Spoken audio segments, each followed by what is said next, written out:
Hello everyone, this is Babamots. Welcome to another Homeworlds game commentary.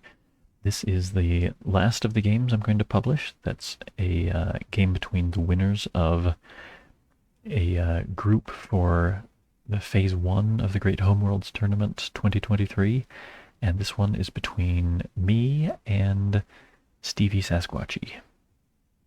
And I've already forgotten most of what happens in this game. But let's see. So I took a red fortress, and Stevie took a large yellow Gemini.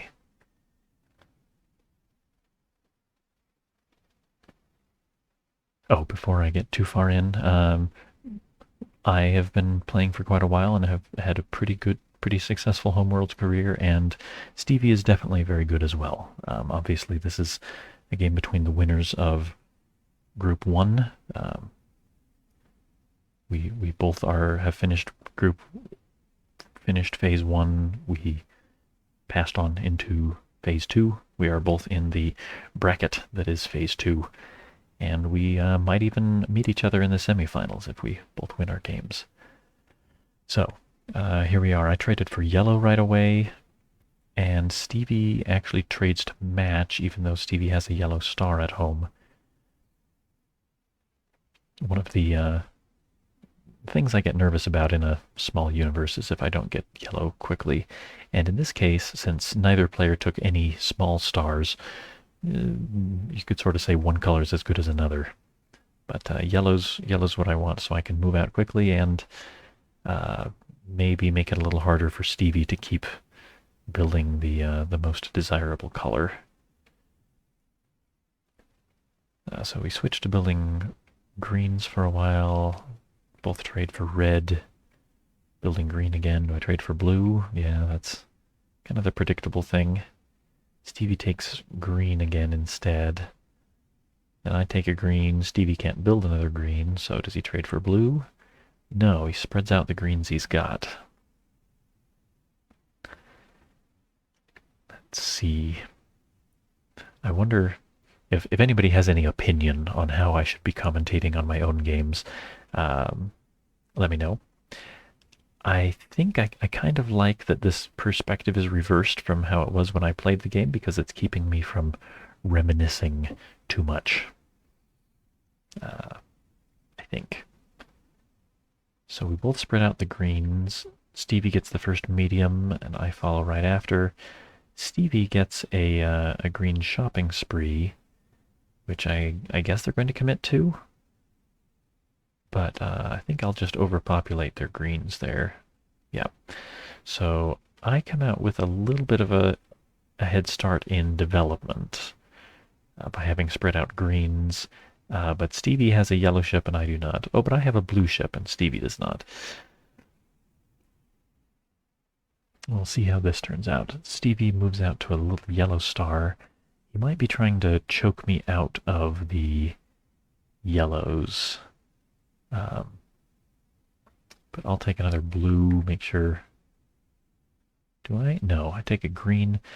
I think my intention here is probably to make sure that if Stevie keeps building the yellows, trying to choke me out, I can trade for medium yellow here in earth and still have a green to build with.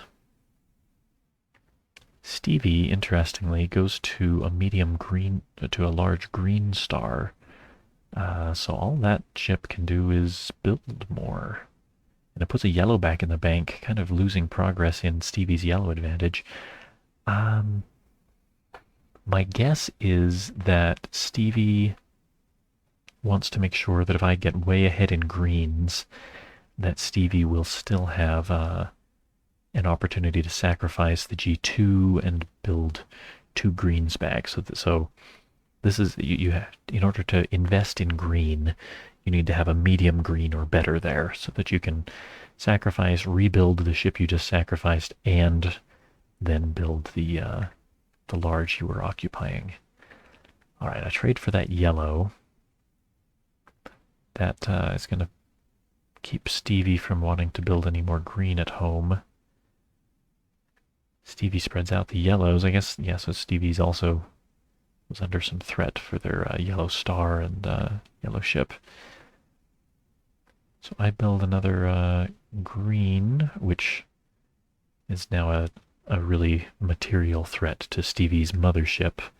Stevie spreads out the greens, discovering a red star in the process. I might like to build that medium red,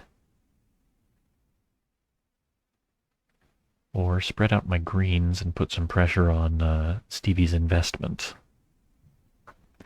Stevie sacrifices for a green teleport and an R2 build. That leaves a G2 open for me to build. Let's see how bold I am. Sacrifice the G3 to build a medium red, medium green, and large green. So that feels a little spooky because it puts me with 3 matching pieces in 2 systems. I don't have a large in my homeworld. Spooky, but Sasquatchy can't actually do all that much about it. Stevie could sacrifice the Y1 to move the little green here into Kryn for the overpopulation, but I don't feel too bad about that since that's Stevie's only yellow ship. And I just did a bunch of building on my last turn, so feels okay overall, and Stevie doesn't have a way to get anything to my home immediately. Yeah, so I commit to that. Interesting. Let's see if Stevie overpopulates or tries to take advantage of my... Yeah, so Stevie spreads out the reds and puts some threat against my, against my homeworld. I'll trade one of them or spread out my reds. Yes, it's the trade. I've got a pretty nice yellow advantage now. Stevie builds red. So Stevie's got a nice red advantage. I spread out my reds, give him a safer place to build. Stevie trades in for more yellow. I sacrifice the G3. Oh yeah, I've got a full factory going on here to build 2 yellows at once. And Stevie gets the other yellow if he wants it. Interesting. Why would they not want the other yellow? Oh, because I've got a Y2. I could overpopulate Stevie's home star. So Stevie's got to spread out the yellows instead of building that Y3. So now I spread out my greens and discover the Y3 star so that Stevie can't build it. It's a nice investment for me, even protected with my my spare large ship here. Oh, I liked that move. Why didn't I do that? Take it back. Do it again. Okay, sacrifice Y2 and Earth to move 2 greens into Stevie's home. Oh yeah, I remember thinking long and hard about this move. And I decided that the only way that Stevie had out of this, I wasn't even too confident that Stevie would find it, even though Stevie's a good player. The only way out of it that I could find was pretty tricky. I'm not going to look for it right now. But the general idea is here that if Stevie captures my green, then I can move another green into his homeworld with a Y2 sacrifice. If he doesn't capture it, then I get to capture his large. And he's got no large, and I've got 3 of them. And even though he'll probably overpopulate 2 of them, I'm still in a pretty good position. I'm quite certain he's got a way out of this, but I don't remember what it is. But I think that's why I ended up deciding to do something else. I'm gonna put 3 yellows together, just asking for Stevie to overpopulate. That doesn't seem very good. Spreading out the greens, that seems better. Sacrificing for a blue and red factory build.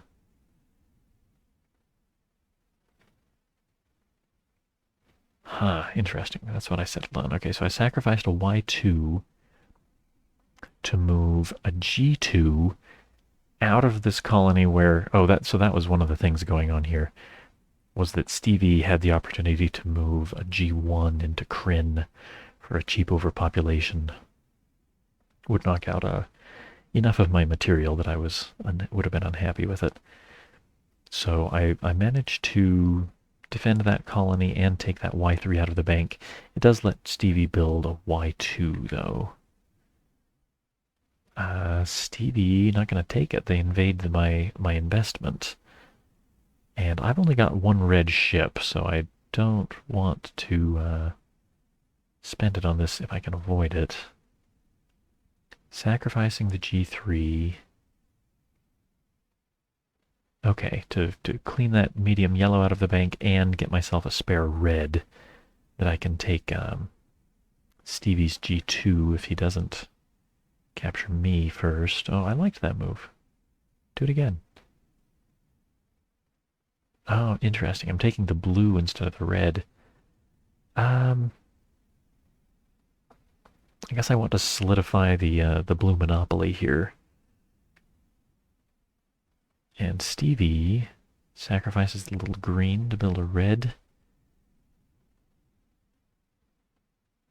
Yeah, I'm a little surprised.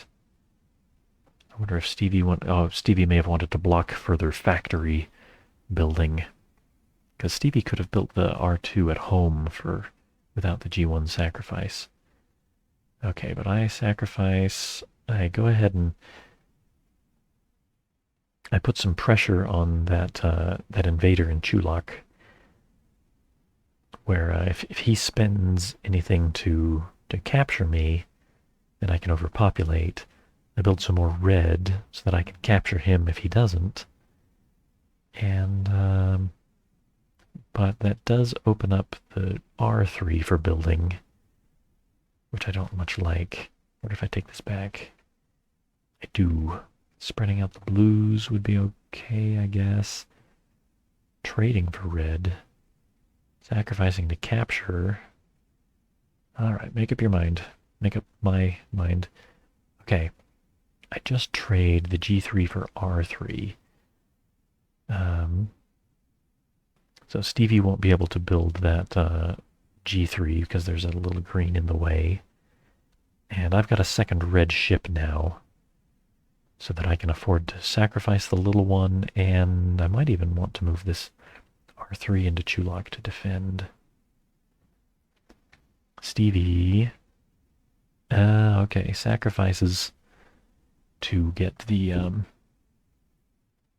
that R3 leapfrogging over the R2 that was in the bank. Yep, that's a good move. I sacrifice for an overpopulation of those smaller reds. Do I commit to that? I do. Stevie now spreading out the reds. Yeah, it's more important for Stevie to have extra red on hand than it is for me because I've got a red home star. So I can at least defend my home without any red ships. And Stevie wants red in order to overpopulate my home star. And my only red at this point is, my only red ship is that large, which I'm not going to want to sacrifice. So I build another one. Yeah, so now I've got one I could sacrifice if it comes to it. Stevie also builds red. I spread out my reds. Stevie also spreads out red. Interestingly, putting that red in a place where I can just take it if I feel like it. I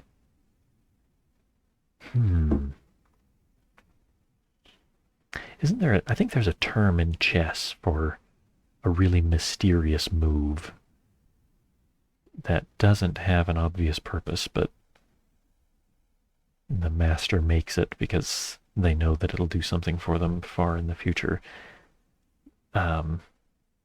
Maybe that's what this is? Because I really don't see a purpose to this move. It seems like Stevie's just giving me a free ship.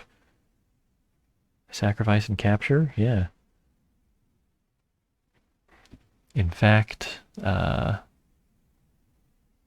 Oh, I was going to look and see if I did it moments, within minutes of Stevie making their move, but no, it was the next evening, I guess. All right. Let's see if that did something for Stevie. No, they just build the R2. That doesn't. Yeah, that moving that little. Oh, you know what that was? Okay, my new guess is that Stevie moved that little red into Chulak to make it harder for me to use it as an investment. I was still a couple of turns away from sacrificing to, to get the Y3 build, but I guess Stevie wanted to block early, and even that then it doesn't slow me down that much. I think that was a poor choice. All right, now spreading out my blues, probably trying to get uh, more material advantage and more blue advantage. I'm a little concerned about my lack of red. My oh no no no! I've still got 2 red ships. That's okay. Stevie gets a medium red. Do I take the last one? No, I'm gonna keep pushing the blues. Because if Stevie doesn't do anything about it, I'll get large blues and get lots of big ships. Okay, Stevie trading for a medium blue. I don't think that's a very good idea. I would the main well, a big reason for me to be building up blues is to make sure I can knock out Stevie's home star. And Stevie would just be making that easy for me. I have a hard time thinking I do anything besides knock out his star here. Do I commit? Yes. Okay. So Stevie's got no access to blue anywhere, although Stevie does have every color of ship except for blue. But blues could still be my ticket to an even bigger material advantage if I want to go there. But I don't necessarily have to because Stevie doesn't have a blue star anymore, so maybe I want to pursue yellow. We'll see. Stevie takes red. Do I want to take that last red? No, I'm going to focus on building up the yellow. Okay, yeah, so with 4 yellow ships, one of them large, I'm very, very close to having a final invasion of Stevie's homeworld now. So does Stevie... I'm not sure Stevie even has anything he can do about it. I guess Stevie could stave off death by moving, say, the Y2 into my homeworld. Because because really what I think I'd like to do on my next turn is sacrifice the Y3 to move 2 yellows into Stevie's home, and this, so, okay, let's draw. 2 yellows into Stevie's home, and 1 yellow, so that's with the Y3 sacrifice, 1 yellow into a system adjacent to Stevie's home, so that I can move it in on my next turn. So right now, I feel like Stevie needs to move a Y2 into my home to make it so that if I tried that plan, he'd be able to capture my remaining ship. Stevie sacrifices Y2 to move a couple of reds into Earth. That's actually not... Yeah, that's not bad at all. If it weren't for the fact that I was really, really close to winning, this would be a pretty good invasion. I can take one of those reds, but not the other, and Stevie could just capture back, and it looks draw-ish. I guess I could sacrifice my R3 to capture both.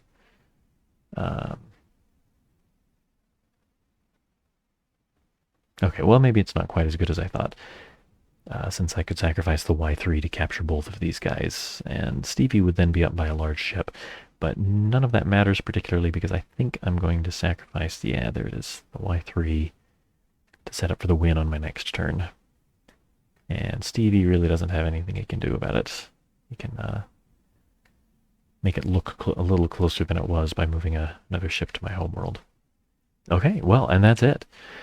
Thanks, Stevie, for an entertaining game, and good luck to Stevie and to everybody who qualified from Phase 1 to play in the bracket.